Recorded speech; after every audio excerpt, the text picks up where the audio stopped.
अस्सलामुअलैकुम। चैनल को सब्सक्राइब कीजिए और बेल आइकॉन प्रेस कर दीजिए ताकि नेक्स्ट वीडियो का नोटिफिकेशन आपको बआसानी मिलता रहे। पेशे खिदमत है कहानी खंडर का तीसरा हिस्सा। इसलिए वो खामोश हो गई, मगर फिर जब उसके बाप ने उसे ये बताया कि वो मुसाफिर अभी मस्जिद कुछ रोज़ यहाँ ठहरेगा तो सोहनी लरज उठी।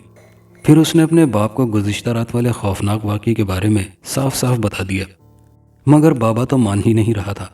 वो सोहनी की इस बात को भी बदस्तूर एक डरावने ख्वाब पर महमूल कर रहा था। इसलिए हंसते हुए बोला, अरे पगली, तू आराम कर ले और थोड़ा, मैं खुद ही चाय का पानी रखाता हूँ। वो ये कहते हुए अपना सर धुनता हुआ कोठड़ी से निकल गया और सोहनी अपनी जगह हैरान परेशान खड़ी रह गई। मगर फिर चंद लम्हे बाद वो भी कोठड़ी से बाहर सहन में आ गई। सहन में जाड़े की चमकदार धूप फैली हुई थी। आसमान बिल्कुल साफ था। लगता ही ना था कि गुज़िश्ता शब वो भादो रोया था। अचानक दरवाजे पर दस्तक उभरी। सोहनी का दिल यकबार की धड़का। वो समझी कि वो खौफनाक जादूगर आ गया है। उसने तहिया कर लिया था कि वो अब उसका राज अफशा करके रहेगी। अचानक ही उसके अंदर दलेरी ने सर उभारा था। वो दरवाजे की तरफ बढ़ी और चटखनी खोलकर दोनों पट वाह कर दिए। सामने देखकर वो चौंक पड़ी। एक बारिश बुजुर्ग उसे नजर आया था। उसने लंबा सा जब्बा पहन रखा था। गले में ढेरों मालाएं थीं। एक हाथ में असा और दूसरे में मोटे मोटे दानों वाली तस्बीह पकड़ रखी थी। उसका चेहरा नूरानी था और सर और भौहों के बाल दूधिया थे। बाबा, इस वक्त तो हमारे पास कुछ नहीं है, पर ठहर, मैं तेरे लिए चाय पराठा लेकर आती हूँ। सोनी ने उसे फकीर जानकर नरम लहजे में कहा तो वो जलाली लहजे में बोला, रिस्क देने वाली ज़ात वाहदहू ला शरीक अल्लाह की है। तू कौन होती है हमें रोटी देने वाली? परे हट। सोहनी डर के एक तरफ हो गई। वो बारिश बुजुर्ग लाठी टेकता हुआ अंदर आ गया और बावाजे बुलंद सोहनी के बाप को पुकारा, ओए मुरादे, किधर है तू? सामने आ मेरे।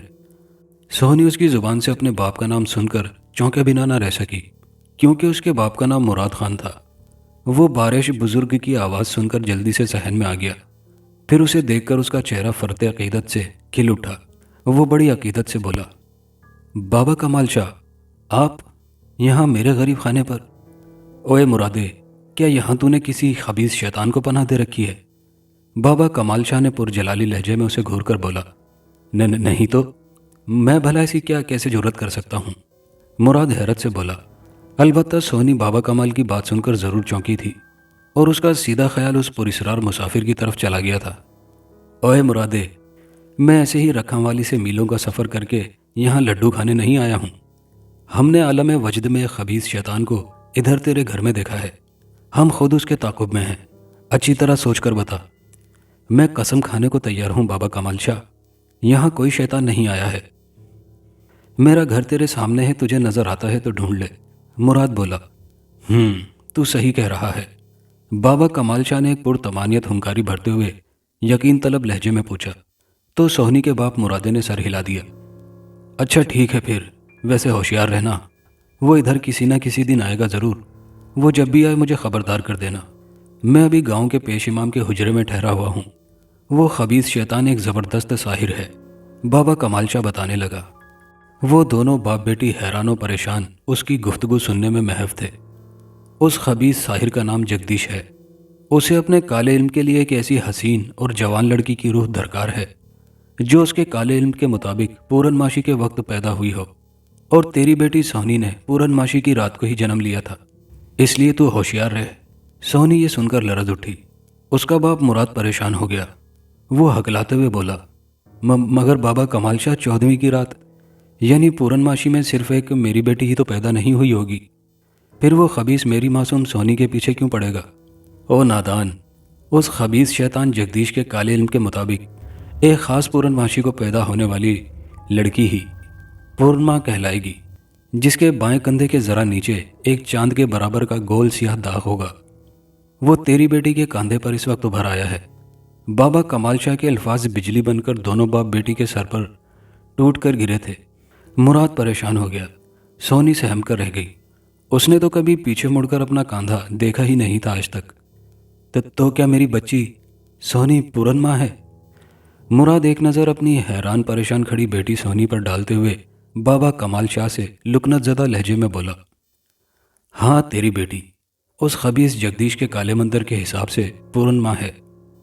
ये कहते हुए बाबा कमाल शाह ने करीब खड़ी डरी सहमी सोहनी से मुखातिब होकर कहा, जा बेटी, तू आईना संभाल कर अपना कंधा देख, फिर आकर बता, जल्दी कर।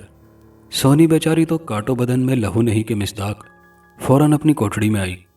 फिर जल्दी से दरवाज़ा बंद करके उसने आईना संभाला और अपने गले की कमीज के बटन खोले और अपना बायां कंधा बरहाना करके आईने में देखा तो बेख्तियार उसके हलक से दबी दबी चीख खारिज हो गई। कांधे से जरा नीचे गोल सिक्के के बराबर का काला दाग था, उसे नजर आ गया था। उसका पूरा नाजुक वजूद मारे खौफ के लरजने लगा। फिर वो जल्दी से अपनी कमीज दुरुस्त करने के बाद दूसरी कोठड़ी का दरवाज़ा खोले सहन में आई तो ठिठक कर रह गई। कच्चे शिकस्ता सहन में सिर्फ उसका बाप खड़ा था, जबकि बाबा कमाल शाह गायब था। बाबा वो कमाली शाह किधर चला गया? उसने हैरत और परेशानी के मिले जुले तासुरात भरे लहजे में बाप से पूछा। वो तो चला गया। मुझे मालूम है कि तेरी बेटी पूरन माँ है। तू बता बेटी, क्या वाकई तेरे कंधे पर खुदा न ख्वास्ता? हाँ बाबा हाँ, सोनी उसकी बात काटकर रूहान से लहजे में बोली। मेरे बाएं कंधे पर काला दाग मौजूद है। क्या? मुरादे का मुंह खुल गया। हाँ बाबा, मैंने खुद अंदर जाकर आईने में अच्छी तरह देखा है। तूने तूने बाबा कमाल शाह को बताया क्यों नहीं उस मुसाफिर के बारे में? वही तो मुझे खबीस जगदीश लगता है। मुझे पूरा यकीन है कि वही है और अब मुझे वो अपने साथ ले जाएगा। आह, मैं क्या करूं अब? सोनी ये कहकर ज़ारो कतार रो पड़ी। उसका नरमा नाजुक वजूद खौफ से लर्जा बरंदाम था। मुराद उसे रोते देकर परेशान हो गया। वो उसे सहारा देने को लपका। सोहनी वहीं बेदम सी होकर सहन में बिछी खुर्री चारपाई पर गिर सी गई। बेटी हौसला कर, तुझे गलत फहमी हुई है। वो मुसाफिर बेचारा तो एक आम सा आदमी है। अभी उसने इतना ही कहा था कि अचानक दरवाजे पर दस्तक हुई। मुराद सोहनी को छोड़कर दरवाज़ा खोलने के लिए लपका। दरवाज़ा खोला तो सामने वही पुरस्रार मुसाफिर खड़ा था। वो जल्दी से अंदर दाखिल हुआ और फौरन उसने दरवाज़ा बंद कर दिया। वो कुछ घबराया हुआ सा लग रहा था। उसके चेहरे पर हनूज सियाह चादर ढकी हुई थी। सोहनी उसे देखकर हिजियानी चीख मारकर अपने बाप से बोली, बाबा, यही वो खबीज शैतान जगदीश है जिसके बारे में अभी बाबा कमाल शाह ने बताया है। इसे कहो फौरन यहाँ से दफा हो जाए। बाबा कमाल शाह? पुरस्रार मुसाफिर खुरदरे लहजे में बड़बड़ाया। क्या वो आया था यहाँ? उसने पूछा। मुराद ने उससे पूछा, तू कौन है और ये तूने अपना चेहरा क्यों ढांप रखा है? बोल, तेरी असलियत क्या है? मुराद को भी गुस्सा आ गया था, मगर पुरस्रार मुसाफिर सपाट लहजे में बोला, देखो, मैं एक आम सा गरीब इंसान हूँ और यहाँ किसी से अमानत लेने आया था। ये देखो। उसने ये कहकर चादर की बकल से हाथ निकाला तो उसमें एक पोटली बंधी हुई थी। वो मुराद के सामने उसे करते हुए बोला, इसमें मेरी बीवी का जेवर है। मुझे अपना चेहरा दिखाने में कोई तामुल नहीं है, लेकिन तुम सुनना चाहते हो तो सुनो।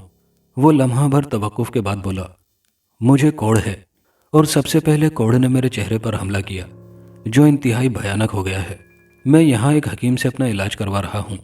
मेरे पास पैसे ख़त्म हो चुके थे, मगर मैं बाकायदगी से दवाई लेता रहा और ज़मानत के तौर पर मैंने अपनी बीवी का जेवर उस लालची हकीम के पास रखवा दिया था, ताकि मेरे पास जब कभी भी रुपयों का बंदोबस्त हुआ तो वो अदा करके मैं अपनी अमानत ले आऊँगा। यूँ समझो कि मैं अपने इलाज के लिए मज़ीद यहाँ कुछ रोज़ रहना चाहता था। मुझे काफ़ी अफाका हुआ। अगर तुम लोग मेरा यहाँ रहना बर्दाश्त नहीं करते तो मैं किसी मस्जिद में रह लेता हूँ। मैं अपना चेहरा इसलिए छुपा रहा था कि कहीं तुम्हें मुझसे कराहियत महसूस ना हो। अब अगर तुम्हारी ख्वाहिश है तो मुझ बदनसीब का चेहरा देख सकते हो। वो खामोश हुआ। उसके लहजे में गमनाक सी रिकत उतर आई थी। मुरादे को वो वाकई एक बीमार मरीज और दुखी इंसान महसूस हुआ था। चुनाचे जैसे ही उस अजनबी मुसाफिर ने अपना चेहरा दिखाने के लिए चादर हटाने की कोशिश की, मुरादे ने उसे मना कर दिया। उसे बेख्तियार उस दुखी इंसान पर तरस आने लगा था। नहीं नहीं, हमें माफ़ करना, हम तुम्हें गलत समझे थे। आओ आओ अंदर, मुरादे ने तरस खाते हुए उससे मुलायमत आमेजी से कहा। और वो कोढ़ी मुसाफिर झट से अपनी कोठड़ी का दरवाज़ा खोलकर अंदर चला गया। मुरादे को हैरत का एक और झटका लगा। वो हैरत से सोचने लगा कि इससे पहले उसकी कोठड़ी का दरवाज़ा तो उसने भी खोलने की कोशिश की थी, जिसे अंदर से उसने बंद पाया था। फिर ये बड़े आराम से कैसे दरवाज़ा खोलकर अंदर चला गया? अब वो ज़्यादा ना सोच सका, क्योंकि उस लम्हे उसकी बेटी सोहनी ने चिल्लाकर उससे कहा, बाबा, तो इस मक्कार की बात में मत आ। मैं तेरे आगे हाथ जोड़ती हूँ, उसे अभी चलता कर दे, वरना वरना मैं अभी जाकर बाबा कमाल शाह को बुलाकर लाती हूँ। वो इस गांव की मस्जिद में ठहरा हुआ है। वो खुदा कर इस मुसाफिर का पोल खोल देगा। ये कहकर सोनी चारपाई से उठी। अंदर कोठड़ी में मौजूद उस मुसाफिर के कानों तक भी सोनी की बातें पहुंच चुकी थी। वो झट से दरवाजे से बाहर निकला और दरवाजे की तरफ बढ़ती हुई सोनी की तरफ कुछ पढ़कर फूंक मार दी। मुरादा उसकी यह हरकत ना देख पाया था। उधर सोनी को जाने क्या हुआ, वो तेवरा कर गिर पड़ी। वो मुसाफिर खामोशी से वापस कोठड़ी की चौखट से वापस अंदर लौट गया। मुरादा सोनी बेटी पुकारता हुआ बेटी को संभालने के लिए फौरन लपका। सोनी उखड़ी उखड़ी सांसें ले रही थी। मुरादा उसे उठाकर अपनी कोठड़ी में ले आया और उसे होश में लाने की तदबीरें करने लगा। फिर उसने पानी के छींटे सोनी के नीमगशी चेहरे पर मारे और उसने आंखें खोल दी। बाबा, वो मुझे क्या हुआ था? वो लर्जीदा लहजे में बाप से बोली। वो उसे प्यार से चुमकारते हुए बोला, कुछ नहीं हुआ था तुझे बेटी, तू सो जा, तू आराम कर। फिर सोनी को नींद आने लगी और फिर वो गहरी नींद में डूब गई। मुरादा समझा शायद उसे चक्कर आ गया था, इसलिए वो ज़रा देर बाद कोठड़ी से निकला और सहन में आ गया। अचानक उसे बराबर वाली कोठड़ी में मौजूद उस कोढ़ी मुसाफिर का ख्याल आया। वो उससे सोनी के सलूक की माफ़ी मांगने की गर्ज से कोठड़ी के अंदर आया तो हैरान रह गया। कोठड़ी खाली थी, वहाँ कोई ना था। मुरादे को हैरत हुई, वो बाहर आया। फिर घर से निकलकर उसने गली में दाएं बाएं देखा तो उसे वो कोढ़ी मुसाफिर कहीं नजर न आया। शायद सोनी की बात पर वो बेचारा बुरा मानकर चला गया था। मुरादा ये सोचकर अंदर आ गया। अगले दिन एक रूह फरसा मंजर उसका मुंतजिर था। सोनी को उसने अपनी चारपाई पर मुर्दा पाया। मुरादा बेचारा अपना सीना पीट कर रह गया। वो नादानी में यही समझ रहा था कि सोनी को तेज बुखार ने नहीं छोड़ा और वो मर गई। फिर उसने गांव वालों के साथ दिल पर पत्थर रखकर अपनी बेटी की लाश को दफनाकर रोता धोता घर वापस आ गया। वो बूढ़ा अपनी दर्दनाक दास्तान गम सुनाकर खामोश हो गया। मैं उसकी रामकथा सुनकर गुंग हो गया। मेरे अंदर हलचल सी मच गई, कई ख्यालात, कई बातें, बहुत से सवाल जो हल तलब थे, वो सब के सब जहन के सामने गड़बड़ होने लगे। वो पुरिसरार कोढ़ी मुसाफिर जो एक खबीज शैतान साहिर जगदीश था, बुजुर्ग फ़कीर बाबा कमाल शाह, उसकी पूर्णिमा वाली पुरिसरार भरी कहानी के बाद और फिर बाद में सोहनी का इंतकाल कर जाना, ये वो बातें थी जिनसे सारे वाक़यात की कड़ियाँ उलझती सुलझती महसूस हो रही थी। बाद में बदनसीब सोहनी के बाप मुरादे ने मुझे ये भी बताया कि उसकी बेटी सोहनी के इंतकाल के कुछ रोज़ बाद सोहनी उसे ख्वाब में नजर आई थी। वो रोते हुए बाप से फरियाद कर रही थी कि बाबा उसे कब्र से निकालो, मैं मरी नहीं हूँ, वरना वरना जगदीश उसे अपने साथ ले जाएगा। बूढ़े मुरादे ने मुझे ये भी बताया कि सोनी ने उस कोढ़ी मुसाफिर की हकीकत और उसके पुरिसरार शोबदे के बारे में ख्वाब में भी बताया था कि वो जगदीश शैतान ही था। बस फिर क्या था, मुरादा अगले दिन दौड़ा दौड़ा बाबा कमाल शाह से उन सारे खौफनाक वाक़यात का जिक्र करने के लिए उससे मिलने गांव की मस्जिद के पेश इमाम के हुजरे में आया, क्योंकि उसने कहा था कि अब इधर ही कुछ रोज़ मुकीम है। मगर पेश इमाम, जिसका नाम मौलवी तमीज़ुद्दीन था, उसने बताया कि बाबा कमाल शाह तो कब के यहाँ से जा चुके थे। मुरादे ने उनसे उनका पता भी पूछना चाहा, मगर मौलवी तमीज़ुद्दीन ने लाइल्मी का इजहार किया। नाचार मुरादा वापस आ गया और फिर उस रोज़ के बाद से दोबारा उसके ख्वाब में सोहनी नहीं आई। बाबा, तुमने बाद में कमाली शाह को तलाश करने की कोशिश की? उसके खामोश होने के बाद जाने किस ख्याल के तहत उससे पूछा कि वो बेचारा अपनी आंसुओं से तर आँखों को पोंछते हुए गमनाक लहजे में बोला, बेटा, मुझ बूढ़े में जितनी ताकत और हौसला था, मैंने बाबा कमाल शाह को बहुत तलाश किया मगर वो ना मिला। फिर ये सोच कर कि अब क्या हो सकता था, मेरी सोहनी तो मर गई। वो नहीं चाचा, नहीं, मेरा दिल कहता है वो मरी नहीं है।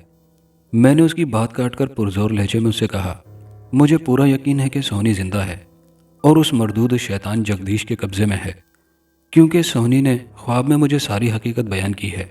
तू फिक्र न कर चाचा मुरादे, मैं बाबा कमाल शाह को तलाश करके उसे सारी हकीकत बताऊंगा। वो ज़रूर मुझे कोई रास्ता दिखाएंगे। मैंने आखिर में रुखसत होते हुए पुरजोश लहजे में कहा और फिर उसे तसल्ली देकर वहाँ से चला आया। मेरा जहन साएं साएं कर रहा था। मुझे पूरा यकीन था कि मैं जो तवातुर के साथ एक ही ख्वाब देखता चला आ रहा था, वो महज ख्वाब ही नहीं बल्कि उसका हकीकत से ज़रूर ताल्लुक़ था। ख्वाब में नजर आने वाले उस पुरिसरार खंडर का इलाका यहीं किसी सरजमीन के इलाके में मौजूद था जिससे मैं वाकिफ न था, मगर मुझे कोई राह सुझाई नहीं दे रही थी कि इस पुरिसरार खौफनाक भेद से किस तरह पर्दा उठाया जाए। बिलाखिर मुझे इसकी अव्वलीन राह यही नज़र आती महसूस होने लगी कि अगर किसी तरह बाबा कमाल शाह का पता चल जाता तो इस राज से पर्दा उठ सकता था, क्योंकि चाचा मुरादे के कहने के मुताबिक बाबा कमाल शाह इन सारे भेदों भरी हकीकतों से बखूबी वाकिफ था। लिहाजा मैंने पहला काम यही किया कि बाबा कमाल शाह को तलाश करने के मंसूबे पर गौर करना शुरू कर दिया। और सबसे पहले गांव के पेश इमाम मौलवी तमीज़ुद्दीन का ख्याल आया, जहां कुछ रोज़ बाबा कमाल शाह ने क़याम किया था। वो ज़रूर मुझे बाबा कमाल शाह के बारे में कुछ ना कुछ बता सकता था। चुनाचे मैं ये तहिया करके सीधा गांव की इकलौती मस्जिद तक पहुंचा। तब तक ज़ोहर की नमाज का वक्त हो चुका था और मस्जिद के दूधिया गुंबद से अजान की रूहानी सदा बुलंद हो रही थी। मैंने वज़ू करके बाजामात नमाज अदा की और सबसे पहले अल्लाह जल्ले जलालहू के हुजूर सजदा रेज़ होकर अपने नेक मकसद में कामयाब होने की बड़े खुशू खुजू के साथ दुआ मांगी। ऐ मेरे माबूद, मुझे अपने नेक मकसद में कामयाबी अता फरमा। तेरी इस पाक धरती में मरदूद शैतान का एक पैरोकार अपने मनहूस कदम जमा चुका है, जो यकीनन अपने मजमूम और नापाक मकासिद के हुसूल की खातिर अपने सिफली इल्म के ज़रिए यहाँ अपनी इजारादारी कायम करना चाहता है। ऐ दोनों जहानों के मालिक, मुझ में इतनी हिम्मत और ताकत दे कि मैं उन बातिल और तागूती क़ुव्वतों को नेस्तो नाबूद कर डालूं। मुझे सिर्फ तेरा आसरा, तेरी मदद दरकार है। या अल्लाह मेरी मदद फरमा, आमीन। मैं नमाज से फारिग हुआ तो खुद को काफ़ी हल्का फुल्का महसूस किया और मुझे अपने अंदर अजीब सी रूहानी ताकत का एहसास होने लगा। नमाज ख़त्म होने के बाद तक मैं थोड़ी देर मस्जिद में ही बैठा रहा। फिर जब पूरी मस्जिद माँ सिवाय मौलवी साहब के नमाजियों से खाली हो गई तो मैंने आगे बढ़कर मौलवी साहब को सलाम किया। फिर उनसे बिला तशरीफ़ व तामुल अपना मुद्दा बयान कर डाला। वो अपनी रेश पर दायां हाथ फेरते हुए गोया हुए, बेटे, बाबा कमाल शाह को यहाँ आए काफ़ी रोज़ बीत चुके हैं। मैं नहीं जानता कि वो फिर कहाँ लौट गए हैं। मौलवी साहब, मेरा बाबा कमाल शाह से मिलना बहुत ज़रूरी है। अगर आप थोड़ी बहुत उनके बारे में मेरी रहनुमाई कर देते तो बड़ी मेहरबानी होगी आपकी। मैंने इसरार किया। मेरे बच्चे, मुझे पता होता तो भला बताने में क्या आर थी, उन्होंने पुरशफ़क़त रसानियत से कहा। फिर ज़रा सोचने के बाद बोले, अच्छा तो फिर एक काम कर। हुक्म करे मौलवी साहब, मैंने पुरुमीद होकर कहा। तू ऐसा कर, कमाले कुम्हार से जाकर मिल ले। वो तुझे शाह साहब के बारे में कुछ ना कुछ बता देगा, क्योंकि वो उनके पास तावीज़ वगैरह के सिलसिले में जाया करता है। बहुत बहुत शुक्रिया आपका मौलवी साहब, मैं अभी जाकर उनसे मिलता हूँ। मैंने खुश होकर कहा और फिर वहाँ से चला आया। मैं गांव के कच्चे धूल उड़ाते रास्ते में तेज़ तेज़ कदमों से चला जा रहा था कि अचानक मुझे सामने से उस्ताद गामो पहलवान आता नज़र आया। उसने झट से ख़ास पहलवानी आदाब में सलाम झाड़ा। ओए पट्टे, तू किधर रहता है? अखाड़े में तेरी गैर हाजिरी बहुत होने लगी है। क्या दंगल शंगल मारना छोड़ दिया तूने? वो खालिस पहलवानी लहजे में मुझसे बोला तो मैं सर खुजाते हुए कदरे खिफ़्फ़त से बोला, ओ नहीं मामा, बस ऐसे ही आजकल ताया बीमार रहने लगे हैं, इसलिए अब सारा वक्त दुकान मुझे ही संभालना पड़ती है। हाँ, तेरे ताए से याद आया, वो अचानक अपने माथे पर हाथ मारते हुए बोला, तू जल्दी से जा, अपने ताया और ताई को जाकर संभाल, कहीं वो खुशी से पागल ही ना हो जाएं। मैं ठिठका, कि क्या हुआ मेरे ताया ताई को मामा जी, खैरियत तो है ना? मैंने परेशानी से पूछा। ओह हाँ हाँ, खैरियत है। वो उनकी बेटी थी ना लाडो, रानी, वो घर लौट आई है। उसका ये कहना था कि मैं बुत बना खड़ा रह गया। पहले तो मुझे उसकी बात का यकीन ही ना आया। क्या? मैं अभी जाकर देखता हूँ। ये कहते ही मैंने कमाले कुमार से मिलने का इरादा फौरी तर्क कर दिया और घर की तरफ दौड़ लगा दी। घर पहुंचा तो मुझे तब यकीन आया, रानी वाकई घर आ चुकी थी। ताई उसे खुद से लिपटाए रोई चली जा रही थी। ताया भी खामोशी से करीब ही खड़े थे। मैं भी ज़रा करीब जाकर गुमसुम सा खड़ा हो गया। मोहल्ले की मर्द, औरतें, बूढ़े, बच्चे सभी जमा थे। फिर रफ्ता रफ्ता हजूम छटने लगा। मैंने रानी के चेहरे की तरफ देखा।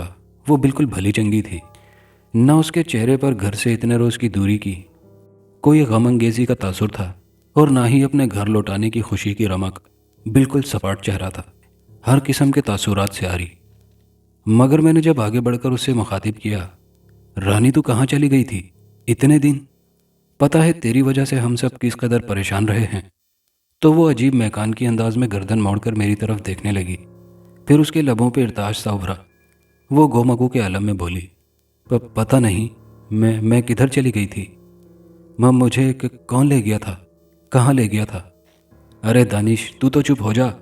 ये कमबख्त जिनकी कारस्तानी होगी, इसे तू आराम करने दे, ताई ने कहा। फिर रानी के सदकेवारी जाते हुए उसे लेकर अंदर कमरे में ले गई। ताया जान, रानी ने कुछ बताया नहीं? ये अचानक इतने दिन कहाँ गुम हो गई थी? मैंने बिलाखिर हैरान परेशान खड़े ताया अकबर खान से पूछा। वो नफ़ी में सर हिलाते हुए बोले, पता नहीं बेटा, कुछ बताती ही नहीं, उसे कुछ याद ही नहीं पड़ रहा। मेरा ख्याल है ये उस आसेब की ही कारस्तानी है। मैं उनकी बात पर खामोश रहा और फिर सर झटकते हुए एक बार फिर कमाले कुम्हार के घर की तरफ चल दिया। पता नहीं ये रानी वाला मामला क्या था। मैंने इसमें अपना सर खपाना ज़रूरी न समझा, क्योंकि मेरे सर पर तो सिर्फ सोनी का ख्याल जागुज़ी था और मैं जल्द अज जल्द कमाले कुम्हार के यहाँ पहुँचकर उससे बाबा कमाल शाह के बारे में पूछना चाहता था। जाने क्यों मेरा दिल कह रहा था कि कमाला ज़रूर मुझे उस नेक बुजुर्ग के बारे में कुछ न कुछ बताएगा ज़रूर। बाहर तो ज़रा देर बाद मैं कच्ची पक्की दीवारों वाले एक छोटे से घर के दरवाजे पर पहुंचा और टाट का पर्दा ज़रा सरकाकर दरवाज़ा खटखटाया। कौन है? अंदर से एक औरत की आवाज़ उभरी। चाची, मैं हूँ अकबर खान का भतीजा। चाचा कमाला है घर में? मैंने बावाज़े बुलंद पूछा। वो इस वक्त कहाँ होता है? अपनी भट्टी पर होगा, उस औरत की आवाज़ उभरी। अच्छा चाची, मैं उधर ही जाकर मिलता हूँ, सलाम अलैकुम। मैं लौट गया और सीधा कमाले कुम्हारे की भट्टी पर पहुंचा। वो एक साटा पाठा शख्स था। उसने लुंगी और ऊपर खद्दर का कुर्ता पहन रखा था। उसके हाथ भट्टी में लिथड़े हुए थे। वो उस वक्त तावे से बर्तन निकाल रहा था। मैं उसके फारिग होने पर एक तरफ खामोशी से खड़ा हो गया। जब वो ज़रा फारिग हुआ तो मैंने करीब आकर उसे सलाम किया। आ बेटा आ, कैसे आना हुआ? बैठ, वो शफकत से बोला और फिर ज़मीन पर बिछी एक मैली चिकट गुदड़ी पर बैठ गया तो मैं भी उसके साथ पलथी मारे बैठ गया। चाचा, तेरे से कुछ पूछना था, मैंने एहतराम से कहा तो वो खुले दिल के साथ बोला। हाँ हाँ बेटा बोल, क्या बात पूछनी है तुझे मुझसे? चाचा, तू बाबा कमाल शाह को जानता है? मैंने पूछा। हाँ बेटा, उसको तो सारा जग जानता है, वो बोला। चाचा, फिर तेरी बड़ी मेहरबानी होगी अगर तू मुझे उस नेक बुजुर्ग का पता बता दे। मेरी बात पर वो कुछ सोचकर बोला। बेटा, पता तो मैं तुझे बता दूं, पर उसका एक ठिकाना हो तब ना। क्या मतलब? मतबल ये कि वो एक जगह नहीं बैठता, बस किसी वक्त अचानक घूमता घुमाता इधर आ निकलता है तो याद अल्लाह हो जाती है। वैसे क्या तूने उससे कोई तावीज़ गंडा करवाना है? अगर ये बात है तो वो तुझे मारेगा, क्योंकि वो सिर्फ दुआ देता है, तावीज़ वगैरह नहीं। ओ नहीं नहीं चाचा, मैंने उससे कोई तावीज़ शावीज़ नहीं लेना, मैंने कहा। मैं तो बस उस अल्लाह वाले बंदे से मिलकर दुआएं लेना चाहता हूँ। पर चाचा, मेरा उससे मिलना भी ज़रूरी है। तो कुछ तो मुझे बता, अच्छी तरह सोच कर के आजकल वो कहाँ हो सकता है?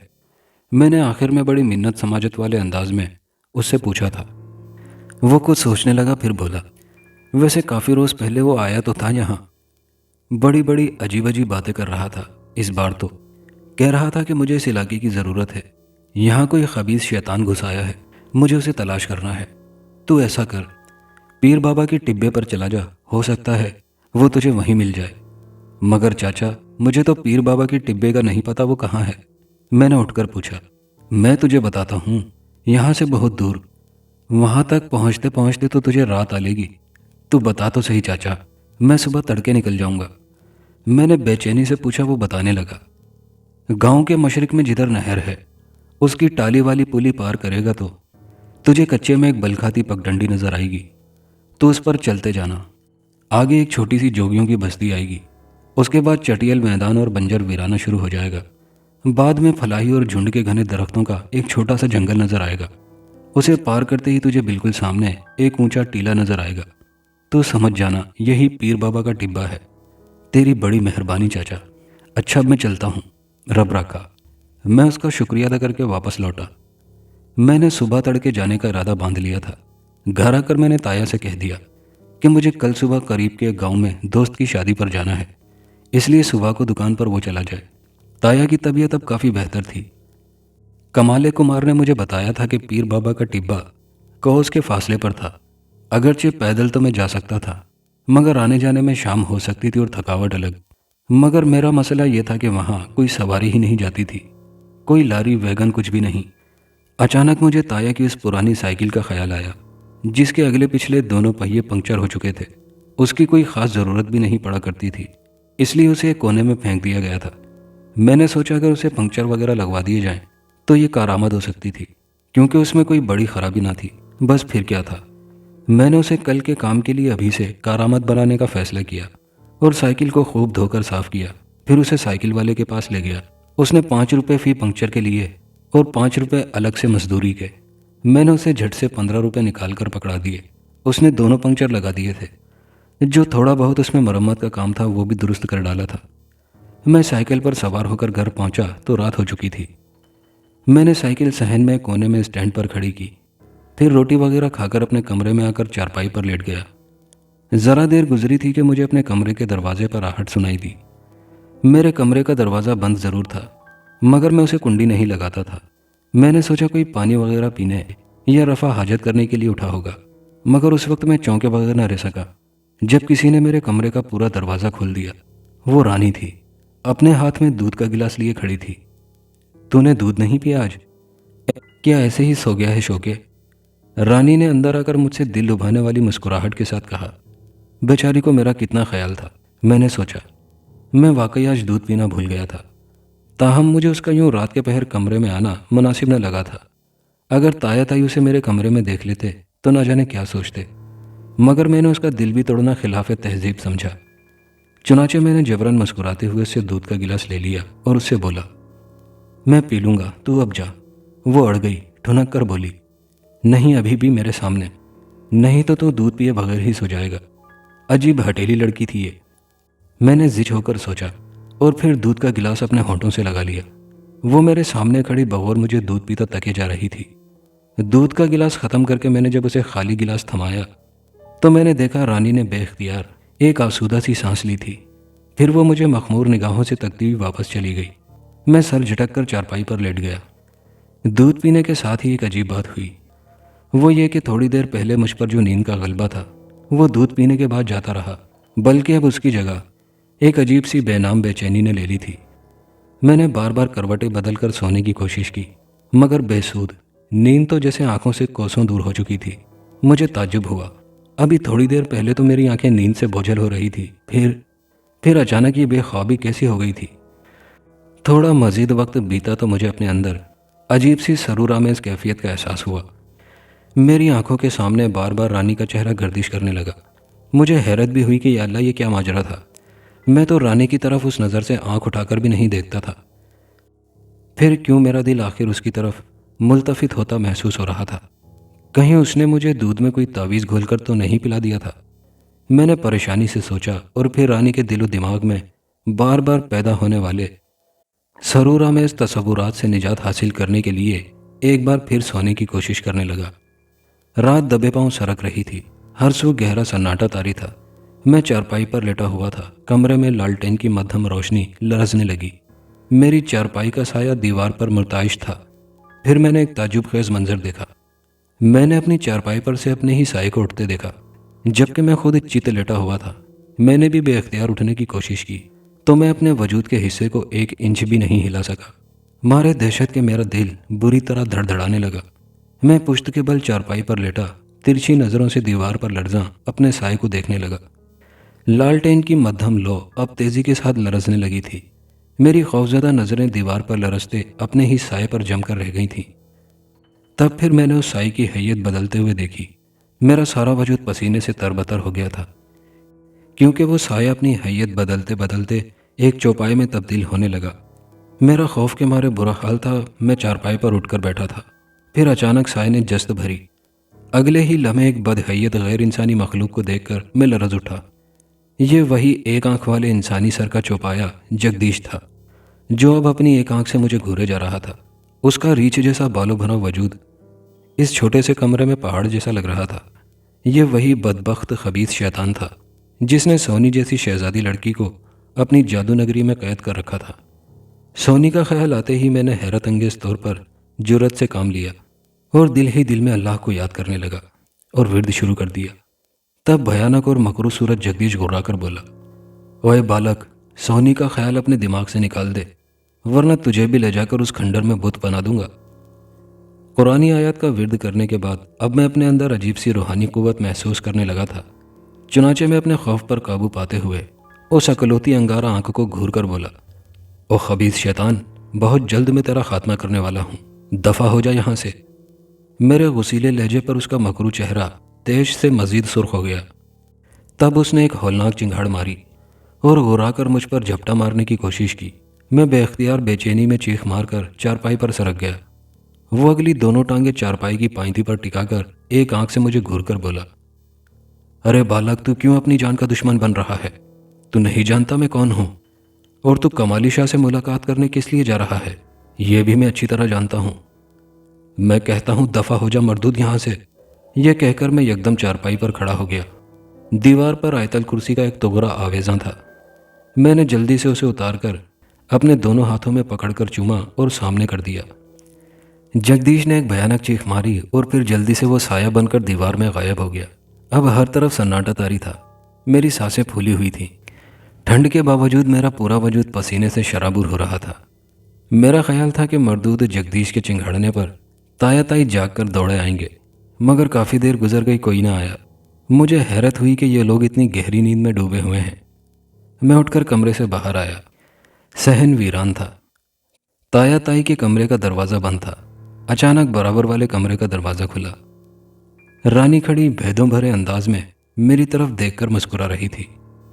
रानी मेरे करीब आई तो मेरे हाथों में आयतल कुर्सी का तोगरा देखकर बेचैन सी नजर आने लगी। बोली, क्या हुआ? क्या जिन देख लिया तूने शौके?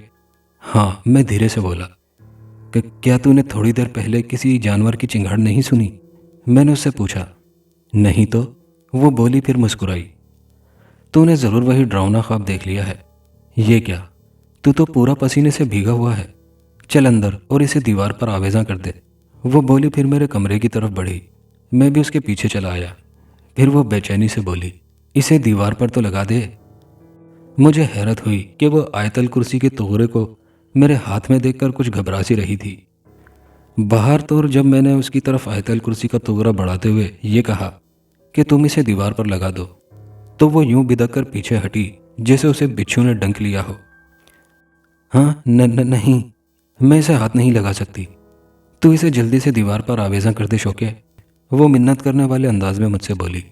मैंने उसके चेहरे की तरफ देखा तो उसकी आंखों में मुझे खौफ की परछाइयां सी नजर आईं। ताहम मैंने फिर खुद ही चारपाई पर चढ़कर आयतल कुर्सी के तोगरे को चूमा और उसे एहतराम के साथ दीवार पर आवेजा कर दिया। मैंने देखा कि रानी ने बेख्तियार सुकून की सांस ली थी। मेरे अंदर उसकी ये पुरस्कार कैफियत देखकर खटक सी पैदा हुई थी। तब फिर अचानक रानी दिलावेज अंदाज में मुस्कुराकर मुझसे बोली, आ शौके, इधर बैठ, मेरे साथ बातें करते हैं। ये कहते हुए उसने मेरा हाथ पकड़ लिया।